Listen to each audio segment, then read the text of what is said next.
What is up, Max Plant? Thank you so much for taking time to come on Sports Spectrum. Yeah, thanks for having me on. Well, what an incredible hockey season you had, and I'm excited to recap that with you and just hear more about who you are as a person. But the question that I ask every guest on the What's Up podcast is, what are you all about at the moment? And it could be something super serious, like a big life goal, or just a new snack you tried or new life hack. So, what is Max all about right now? Now I'm just trying to get strong. We've been hitting the gym really hard, and so I'm just trying to eat right and just get my body right. I'm actually heading over to Europe on Thursday to try and make the men's worlds team. But yeah, I mean, we've been in the gym a lot, so that's kind of been the main goal. And then I got two more finals to take, and then I'm done with school. So that's pretty much what I'm doing right now. The school, I don't know. That can come second to the getting strong for trying to make this team obviously very exciting. So, what's like the post workout snack or shake or something that's your go to right after that? Right after, normally get a core protein shake, and then I also make my own with greens. I just got off creatine this week. I thought I was getting a little too big, and then just protein powder. So I bury both of those right after, and then yeah, I normally eat either ground beef and rice, or steak and rice, or chicken and rice, or something. Well, hey, that's a good problem to have for it to be working too well. So that's very good, but all exciting things for you, and it never stops. The grind never stops. When you go into this training and trying to make this team, what's like maybe something that helps you calm the nerves or just prepare mentally to get your mind right? Just like honestly, hanging out with the guys. I think just talking, just try not to keep your mind off it, right? I think do that, and then we have group Bible studies that kind of help too. They just give you another thing other than just hockey, hockey, hockey all the time. But yeah, just getting together with groups, talking, and I mean watching Stanley Cup playoffs too, and just having that in your mind. It's always a dream to be in that moment, and it's always the best hockey to watch, and it's really fun to talk about. So yeah. So fun. I think the worst thing you can do as an athlete when you're going through tryouts or training camp or even just like college preseason is not relate to your teammates to the fact that it's hard and you're a little stressed and there's a lot going on and your body might be tired because you need to be able to be vulnerable in that position, right? Yeah, I think isolation kind of kills, I mean, just mentality, but I mean, it can make you better, but I think just doing it with other people, I think it pushes you to be better because I just know for myself when I'm working out by myself, I'm not going to push myself as hard as when I'm working out with someone that's stronger than me and faster than me. They might still be on the creatine. So they're on that wave. With the Yeah. Bible study that you mentioned, what does that like look like when you attend it or go to it? What does that look like? So here in Duluth, we have a guy named Billy Butters as our chaplain. He comes normally every Tuesday during the season. We had our last meeting last week, or yeah, last week. But then also, I'm a part of AIA with to the school. So like football guys, basketball girls, basketball guys, baseball guys. So all the other athletes at UMD, we kind of go, and that's also on Tuesday. So normally I double up on Tuesday with Bible studies. But it's just kind of cool for me. It's always kind of been my chapels have been hockey guys. So this year I think it really kind of helped me listening to other sport people like just talk about how they use like Christ in their sport and how like having a community really helps. And but so that's what it looks like. And then normally go to church, church I grew up going to because it's kind of in the area still, so that's pretty cool. It's very nice to go to school close to home, and what a cool opportunity you have. I mean, I guess it's like a Holy Tuesday for you Yeah. doing both groups on Tuesday, but I think the Athletes in Action organization that I was with when I played lacrosse at Boston College, like transformed my career there and just transformed my experience at college. For you, what did it look like just first getting involved in that group? Because even if you are a Christian, sometimes it can be intimidating to go to like a Oh, Bible study that you don't know. I think that like honestly the first time I didn't really know about it last year, so I didn't go. But one of the girls on the women's hockey team invited me to go this year, and I've honestly met like pretty much all the other athletes that I know in the school through AIA, and if I didn't meet them through there, I know them because I met someone at AIA. So, yeah, it's been really just not even just learning about Christ, but just learning about other people and stuff too. I think that's been a lot of fun. That's awesome. I feel like it enriches your experience because now when you see them in your class or you're cheering them on either at the rink or on TV, there's like a different level of love and care that you have for them because you know their story and you know Yeah. where their eyes are fixed on. So that is so cool. I love to hear that that's a part of your experience. That's awesome. Well, another really cool part and unique part about your experience is not only are you going to your parents' alma mater, but probably even wilder is you're about to play alongside both your brothers, Zam and Victor, on the hockey team. Have you ever been on the same team all together at the same time? I have not. I've been on the same team as just my older brother, and that's been like every other year kinda growing up through, mites, squirts, peewees, bantams, high school. So that's kinda been always been there, but I think I kind of feel bad for Victor. He never really got to be a part of kind of our core group because 'cause we've had a good group, whether that's Hermantown and now at UMD, we had success last year. I think it'll be a really cool opportunity not only for him, but, just also the guys that I've been around the last 2 years to kinda get to know a 3rd plant. They might get kinda sick of us, but, no, I'm super excited. That's probably the biggest reason why I'm staying back to play in college. It'll be a year of my life I won't be able to get back, and, so yeah, I'm really excited. We're gonna work really hard to achieve what we wanna achieve next year. So special. And obviously, I think a lot of people are excited for the moment when they see you on game day. But like, I'm just thinking for you, how fun is it going to just be in the weight room and watching film together and walking to class and practice? Like, how fun is that?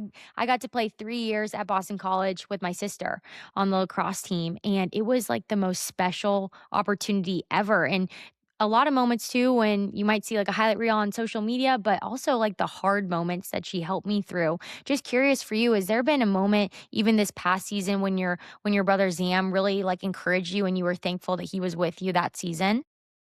Um, yeah, I mean, I think a lot of it's nonverbal, but, like, some also achievements on the ice are really special too, but, I'd even just say, like, in the weight room or during practice, we do, like, these bag skate drills, and, normally Zam is in the lead of the pack, or I'm in the lead of the pack, and the one day we just had no puck practice, and it was just terrible, No, and no puck one practice? That sounds yeah, yeah, it terrible. was brutal, but we were, like, right at the end, we had, like, one more rep to do, and everyone was kinda, like, gassed and didn't really have, like, much left in the tank, and there had to be 2 guys that go ahead of the group, like, faster, and had to achieve the thing, like, faster, and I was gonna do it, but Zam wanted to help push me, so he kinda just went with me. It was only supposed to be 1 guy, but it'd be so I think that it's kinda cool just to do little things like that, and it's just your brother and also your teammate at the same time just pushing you. That is so cool. I never want to experience a no puck practice, and I'm glad that I haven't, and I probably never will. So that's important to have someone in your corner cheering you on. But not only do you have that connection with your brothers, but also your parents. Your mom played basketball and softball at UMD, Yeah. and your dad, obviously, a star hockey player. I'm curious, just with their own experience, what's maybe one piece of advice or something that you've just taken from them that's really helped you in just your own athletic career? My dad's advice, I'd say one thing that just always sticks with me is if you're gonna do a job, do a good job. I think that's really helped me not just, like, during a game, like, finishing plays and stuff, but I think, like, the more you do a good job, whether it's school, whether it's anything in life, eating proper, working out hard, doing that extra that last rep, proper, I think that's kinda just stuck with me from my dad, and then for my mom, it's just kinda like the golden rule, do unto others as you want them to do unto you, and she's probably the nicest person I know. She's always caring so much about other people that sometimes it probably drains her, but I think probably those 2 things that they instilled in us is kinda, the way I try to live, I guess. That's awesome and so cool, just your connection with them. And I can just imagine how excited they are going to be to see all of your siblings on the ice together next season. It's going to be a lot of fun. But just for you, a lot of people will look at your season last year and the stat sheet and probably social media and just your resume. They're not going to see the hard work and the hours put in and tough conversations and physical pain and pressure that also went into that. And you mentioned your faith before. I'm curious, in what ways have you had to lean on your faith throughout just this past season? I think for me, it was the biggest moment I had this year that I was struggling with, just like, I mean, mental stuff was, I went to World Juniors and I got a concussion. And probably, like, the coolest environment, like, in my hometown or not really, but in Minnesota, representing the USA, and all of a sudden I go down and I can't play. Really in, like, the opportunity that I've always wanted my whole life to help lead a team to a gold medal. So that was really, really hard just understanding, like, there's a plan for this, like, you're gonna come out the other side even better. But just diving in, like, just knowing that, he's there with me the whole way, and it's probably a good thing. I get a little bit of rest, just for the big second half at UMD. But yeah, I mean, I just moments like that, and then I've always so struggled with injuries at the program. Talked to Mark with about stuff like that, and last year I got hurt in the first game of the season. I broke my wrist, and that was probably the hardest, just because I didn't even really get to play, and our team was losing a lot of games, so it was kind of hard. But I think that's when I really started to lean. I read the Bible more than I ever had during that time. So I just say like I probably should do a better job of when I'm at the highest of highs, like I'm still like really diving into it, but when I'm at the lowest of lows, I feel like I'm pretty good at trying to get myself back and just knowing that he's there with me, and I feel like that's a lot of people are like that, but I just like to give all the glory, so yeah. We're all human, and so we definitely love to run to God when we're like, "Oh, I'm in the pit," right? And then when you're on the mountaintop, you're like, "I'm good. This is I all got from this. me. Yeah. I got this." Yeah, you're so right. It's so easy, and that's like your natural inclination. But in a way, I kind of view it as just as you do your preseason and training camp workouts, you are preparing yourself for the battle when life hits, when you read your Bible, when it's all going well. It's really what it is. Just preparing your weaponry in a way. And something that you said that I think is so mature and wise is, maybe God's protecting me from something. Maybe I did need this rest. And it's Yeah, a really hard mindset shift to have. But I think it applies to all things in life. Oh, I didn't get that job. Okay. What boss is he protecting me from? Or, oh, yeah, I didn't get to play in that game.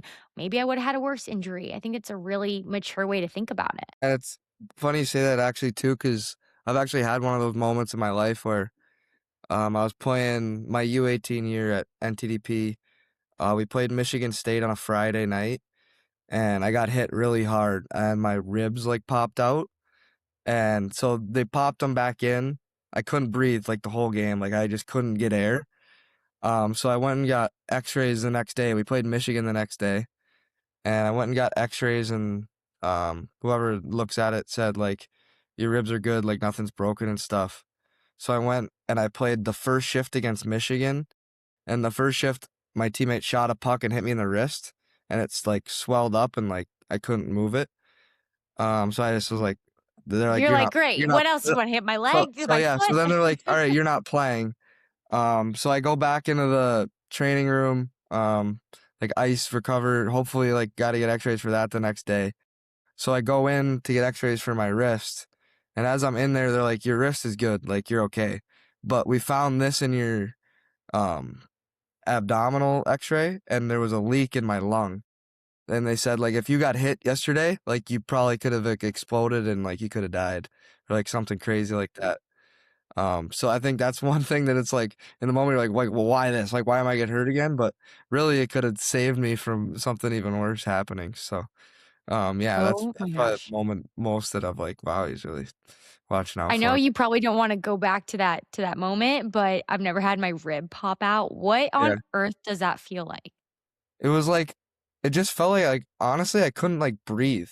Like, because they must have been, like, pinching into my lung or something, and, like, so I'm trying to breathe, like, it felt like I was kinda like, you ever get the wind knocked out of you? Oh, too many times. So it felt like the wind was knocked out of me, but if like, I literally felt like I, like, couldn't it was like that for, like, a whole hour and a half, and I was like, "Is this ever Ugh. gonna get better?"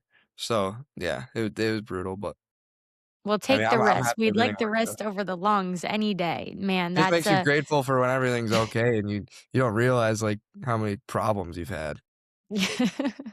No, and we're hoping for a healthy, summer and into the next season for you as well. But you mentioned just, in that season of injury, just really leaning into the Bible and leaning into the word. I'm curious, just from spending that time with God, is there a phrase or a verse or a song or just like a truth and understanding that the Lord really revealed to you in that time, where you felt like you really learned and leaned on, coming out of that time when you really had to lean into your faith? I think one thing I always just try and like, I feel like it's instilled in me now because probably like one of my favorite Bible verses is just, I think it's Matthew 6:34, where it's like, "Do not worry about tomorrow, for it'll worry about itself. Every day's got enough troubles." So I think that's one that I just try and like. It's like why worry, right? Like if you're not gonna get the next day, you're not gonna. But worrying's not gonna make that go away. So that's one thing for me is like whenever I've really had problems, I'm not a super big worry wart. I just try and just keep living in the moment, and joke around, and I think the best whatever happens happens. It's gonna work out. So that's probably the one thing that I kind of read one time, and it's kind of been there with me since. Sticks with you. That's a great one. I needed that reminder today. And I think the interesting thing about like not having to worry about tomorrow is that, man, if God told me what was going to happen, if God told you what was going to happen and you knew that you were going to, puncture a lung and almost, you wouldn't want to know that. And so sometimes like not knowing is actually not having all the answers to like what the future is actually protection because we don't need to know the things that are going to come our way. And it's actually kindness from the Lord to not reveal like the troubles that we are going to face because we know that they're going to come. And so, thank you for sharing that. I know it's hard to bring yourself back to like physical pain moments, but it's Yeah, important to learn from. for sure. I kind of I forget about stuff like that sometimes. Just being in the moment and trying not to think about so much stuff, but that's actually crazy how many things have happened. And Or we're protecting the head. You're gonna keep remembering. We're gonna yeah, protect the brain there. But I'm just curious because you are outspoken about your faith, and especially in college, there's a lot of other things you can be all about. How have you learned to just be bold about your faith and be willing to be outspoken about it in maybe like a world that says, that's not super cool, or that's not what, an athlete might do, or maybe just can be intimidating sometimes? I think it's just moments too. Like I think a lot of, I mean, the way that I try to live, but also the guys on our team, like it's more of like how you live and not like, I guess like what you say. Because if you say something and then do the complete opposite, I feel like there's no backup to it. Obviously I'm not perfect. Like, I make mistakes all the time, but I think the more you try and like, not just like help people, but just live a life that kind of leads to him. I think I saw a quote one time that's said like, if your life was an ad, like what would you try to sell? I think like goodness or like Jesus, like I feel like that's kind of the main thing. So I think that kind of another thing that stuck with me. But yeah, I think that's also another thing my dad's instilled in me is like, why would you talk about something if you're not going to do it? So I think that's, I was trying to act it out, try and just live life, and hopefully people can pick something up and be like, wow, I kind of like the way.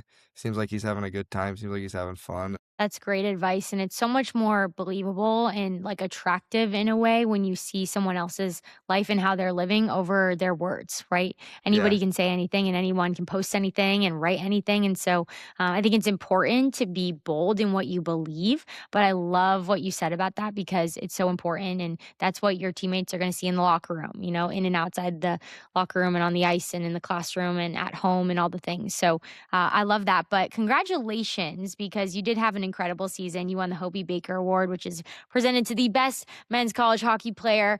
Incredible. Just for you, like, what was that moment like? I mean, that was I don't even know. Looking back, like it just seems so real now. Like the fact that like even that I won it, just coming into the year, that was like my goal was just to try and help UMD. Like they haven't been the best the last 4 or 5 years, and that's kind of was my goal is to just try and help the program get back. Obviously, we knew we kind of had a strong group, but I just wanted to stay healthy. I haven't had a full healthy season in the last 4 years. And then coming into the year, I was just trying to just be healthy, trying to play in the first game.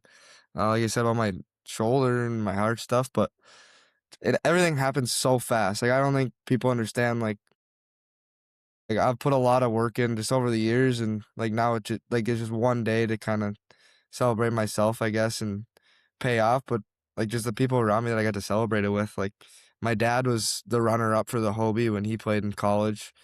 My brother had a 50-point season. So you got him, Um, you beat him. You yeah, beat him there. so it's kinda crazy just how like, how small the world is and how close you are to things that you might not even know. But that day was super special. This fact, like, my whole family was there. My grandparents, my little brother flew in for 1 day from Michigan, and then the next day he had to leave to go to his world's tournament.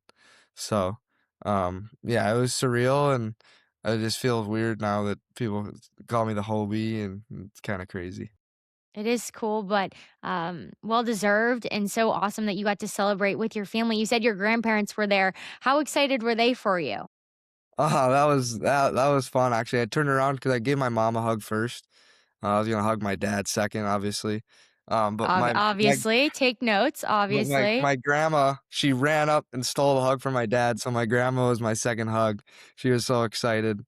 I think I saw little tears in my dad's eyes. So that was really cool. Never really get him all emotional like that, so that was really cool. But yeah, I think it was just a cool experience. Like, my coaches were there, just people that have helped me all the way and are super supportive, so it was awesome. Your grandma's got the wheels. She beat Oh, you yeah, to it. I love she that. was flying. If you watch the video of kind of my reaction, you can kinda see her run up right behind me. Um, she's not very tall, so she's like 4'11" or something, just standing behind me all excited. So that was That's cool. awesome. So cool. And just, yeah, congratulations. But I think what's awesome too about like even just celebrating with your grandmother and like the moment and the joy that she had for you is so many times in our lives, it's so easy, especially when it's like an individual award to think, oh, God blessed me with this. But like, really, like, think about the blessing that it was for your family. Like, that's so fun for them, for your brother to fly in, for your grandma to get up and run to you, to give you a hug. Like, that's a core memory, not just for you in your career, but like for them in their lives. And I think like when you're able to see it from that way, it's so awesome. And it really gives you like a beautiful picture of what the Lord is really doing because just as much as it's fun for you and you know how many people it took for you to get to that opportunity, Yeah. it's like a fun thing for them. Yeah, I think that's kinda life too. Uh, just all the individual accolades kind of I've gotten this year it still doesn't fulfill as much as, like, winning something with, like, a group of people because there's no one to really share it with. I guess you can share individual awards, like, with family and stuff, but, I totally am 100% behind the fact that, like, doing something by yourself is nowhere near as fun as doing it with 1, 2, 3, or, like, a full team. No, and so hopefully you can have 1, 2, 3 Plant brothers winning the national championship coming up here in the next season. But obviously you win this award and I think it's very similar to like committing or getting drafted. A lot of, younger athletes might think, "Oh, 100%. you're set. You're done." Like it's good from there, but like knowing just from what I've talked to you, you're already training for the next thing. So I'm curious for those young hockey players who want to wear a jersey similar to yours one day, what's maybe one drill or something that you do when you're just messing around with your stick or a form of active recovery that you feel like has really taken your game to the next level? I think for me is just, like, just showing up. Like, if you're gonna like, every day, like, if you just show up and even if there's a day, like most days, I really like to do it because I have nothing else to do to try and get better, but if you surround yourself with people that have the same mind as you, they'll find something that they pick up, and then you learn from them, and then you have that in your repertoire. But I think for me, growing up in Hermantown, like, my brother, Ty Hansen's another kid that I've grown up with, like, we've all kind of had, like, the same mentality approach, like, during the summer, we skate 4 days a week, and we work out 5, and then we hang out on the lake on Saturday and Sunday just having fun with it.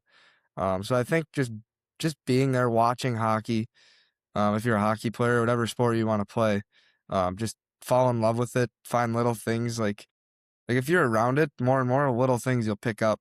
If you're putting in the work, it's gonna show up eventually. I know people that have gotten cut from teams and then they won a national championship this year, one of them. Just like things like that. It's just like why would you quit working when other people around you are still working and they want something just as bad as you do. So I think that's the biggest thing is just showing up and just finding a group to be with. Definitely. And when you said, having time obviously on the lake, which I think is very important to not just be all like work, work, work. You need Yeah. that release and fun and time to spend with your friends. What are you doing on the lake? Is it water skiing? Is it wakeboarding, kneeboarding, tubing? Like what are you Yeah.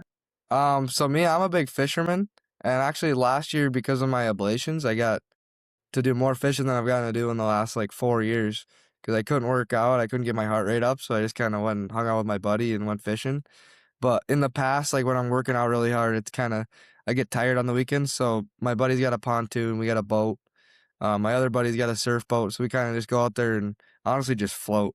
We'll go park The at the middle. pontoon. We'll just float out there, jump in. Maybe some wake surfing, but just being out there and I don't know. You need the rest after working out hard 5 days, so it's kind of benefit to that. And sometimes I might not eat as proper as I need to, but I think you kind of need the summer because you play in for a full 6 7 months. So Definitely. It's so important to do that, and I think just, like, give yourself a break and reset and, like, we're called to rest, like, yeah, we're definitely called to rest, and I think that's important, and just going back to you said your ablations, like, that is crazy. Like, these are, like, not chill things that you're having to deal with, and then, you fast forward and look at the season that you had. If anyone had written up on paper a preseason for you, probably would not have been the one that would have ended up in the Hobey Baker Award, right? And so I'm curious, just throughout that time, you mentioned like specific things that you would do, just learning from other people and drills that you do or loving the game. Is there something that you picked up from just being injured and having to go through adversity, just even this past season, that, hey, maybe if I didn't go through that, I wouldn't have had that perspective about hockey, or I wouldn't have learned this new form of recovery or a drill that I need to do when I couldn't be on the ice? 100%. Like just other injuries that I've had, like when I was at NTDP, I was kind of like a smaller build, like didn't really. I was probably like 150 pounds, 150 pounds ish. And I cut my leg open and I couldn't really do any lower body for about like 2 months. So I pretty much just trained upper body. Like if there's one thing that you can work on without like affecting it, I thought I just went all in on that and I gained like 15 pounds, like got a lot stronger in those 2 months. So I think it's just, if one thing happens to you, there's another thing you can work on that you might not be able to spend all that time on.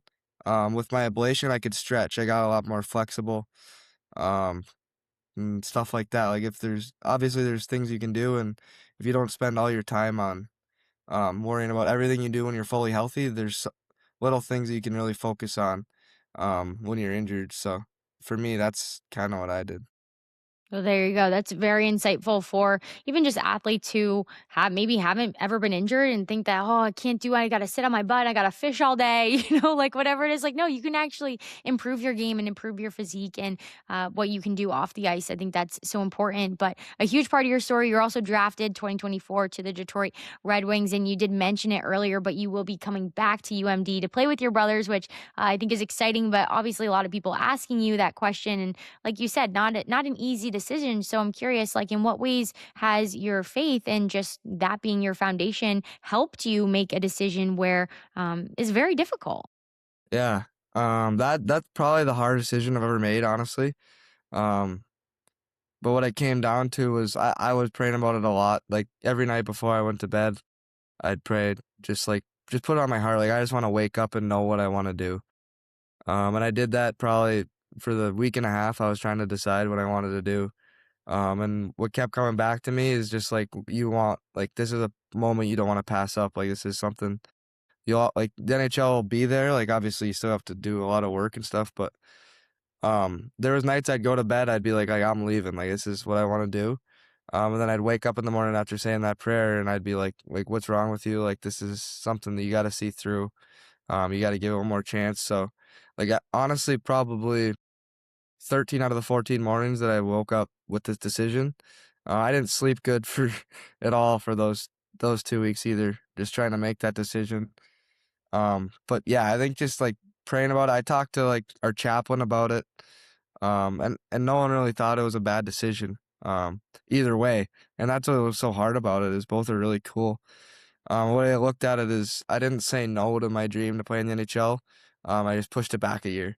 One more year of dreaming, one more year of trying to accomplish something that I haven't done yet, to win hopefully a national championship. Obviously, that's a not always away, but there's just unfinished business that I feel like I wouldn't have been able to look back and say like I did everything I could, and just to do it with a bunch of guys that'll probably be like it'll be our junior class next year. There'll probably be 5 or 6 of us that'll sign pro contracts. So it'll be cool to go through that together too. So I'm really excited and looking forward to it.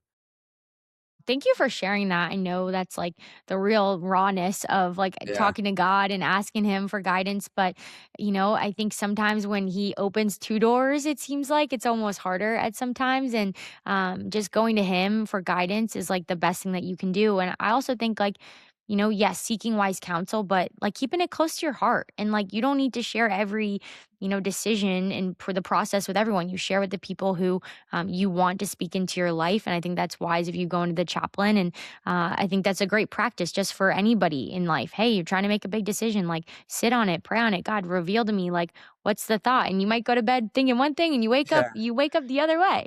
I was so surprised because there was days I was like, man, like this feels like what I want to do. And then the next day I just had a sick pit in my stomach that I just needed to get rid of. And that, and it's not, it wasn't even a decision like anyone would want the decision that I had to make, but it was honestly like some of the crummiest 2 weeks when I was getting a bunch of awards and just trying to decide what I wanted to do. But since I made the decision, I've been way like just feeling way better about it, and just been able to enjoy life. So yeah, That's awesome. You have a supernatural peace that the Lord is guiding you in the right way, and all you can do is go to Him. There's never gonna be like a this is exactly what you need to do. Sometimes that'd be great. That hasn't happened for me. I haven't gotten like a pure sign written out in ink with that thing. But I think the best thing you can do is go to the Lord and ask Him for guidance. So that's awesome, and I'm excited to cheer the all Plant brothers on in the next season. But one last question for me, for people who have never been to UMD and they want to go someday. Maybe they want to go on campus or off campus. What is like the one spot they should go to? Restaurant, place to see on campus? What's like the go-to place? I think if you come to Duluth, like it's obviously University of Minnesota Duluth. I think you got to go check out like the lift bridge. Like if there's a ship coming in, it's really cool because you see like these huge ships that just travel thousands of miles across the Great Lakes, and the Duluth is where they come. And so like there's a bridge that lifts up, and the ship goes right underneath in this tiny little bay. So that's really cool.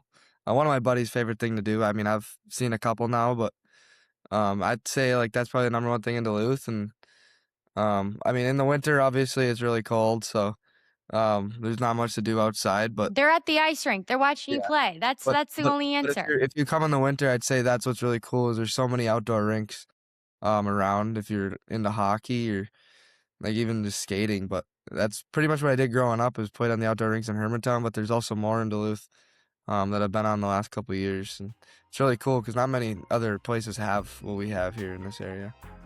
Well, hey, if you go to Duluth, you might see Max Plant on a pontoon fishing and just relaxing next to the lift bridge by all the boats. But seriously, Max, thank you so much for taking the time. It was so cool to hear your story, get to know you better, and super excited to cheer you on, like on and off the ice in life. So appreciate you and cheering you on. Yeah, thank you very much for having me on.